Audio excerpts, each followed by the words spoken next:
కనుకనే సరైన భక్తులు సరైనటువంటి ప్రతిగ్రహితలు దొరకడానికి కష్టమయ్యే కలికాలంలో పడ్డాం మనం. చాలా వేదనాభరితమైన స్థితి.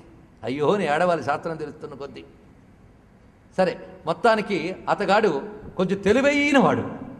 అది దుర్మార్గం చేసేవాడు తెలివైన వాడైతే ప్రపంచానికి చాలా ప్రమాదం. వాడు తన దుర్మార్గానికి కూడా సంస్కృతం శాస్త్రం కొటేషన్స్ ఇవ్వగలడు. అది బాధ. మొత్తానికి వాడు ఏం చేశాడంటే కూడని దానం చాలా ధనంతో ఇస్తున్నాడు. పుచ్చుకోవాలని ఆశపడుతుంది. మరి పాపం కదా తెలుసు వాడికి. తెలిసి అప్పుడు ఇలాంటి వాళ్ళు అరుదండి.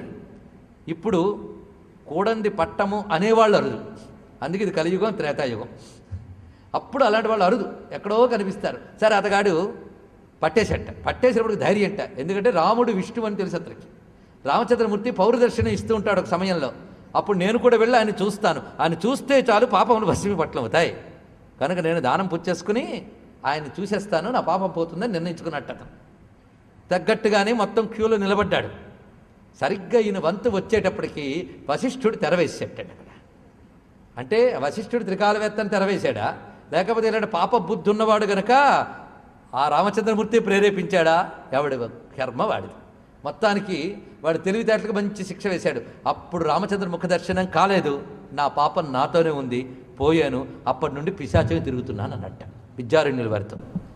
ఇది జరిగిన కథ. అప్పుడు నేను ఎలా తరిస్తాను అంటే, నువ్వు చాలా చదువుకున్న దయ్యాన్ని వెయ్యా, అందుకే బ్రహ్మరాక్ష వెయ్యా అన్నాడు ఆయన. కనుక చాలామందికి ధర్మ సందేహాలు ఈ రోజుల్లో ఎక్కువ వస్తూ ఉంటాయి. నువ్వు ఒక పంచే, నీకు నేను ఒక దగ్గర నియంత్రిస్తా. ఎందుకంటే బ్రహ్మరాక్షులు పిశాచాలు ఉందామన్న ఒక చోట ఉండలేవు. ఎందుకంటే వాయు శరీరాలు చలించిపోతూ ఉంటాయి. కూర్చోబెడితే కూర్చునే శరీరం భగవంతుడు మనకి ఇచ్చాడు, గుర్తుపెట్టుకోండి. తర్వాత కూర్చోలేని నడవలేని నిలవలేని శరీరాలే ఇచ్చినప్పుడు వాడుకోకపోతే మళ్ళీ దొరకదు ఇది. కనుక గాల్లో తేలే శరీరం అది. కనుక నేను నా శక్తితో నేను నిలబెడతా, నీ చుట్టూ ఒకటి కట్టిస్తా. ఎవరికైనా ఏదైనా ధర్మ సందేహం ఉంటే రాసి నీ మీద పెడతాడు. నువ్వు మళ్ళీ సమాధానం దాని యందు రాసిపెట్టు.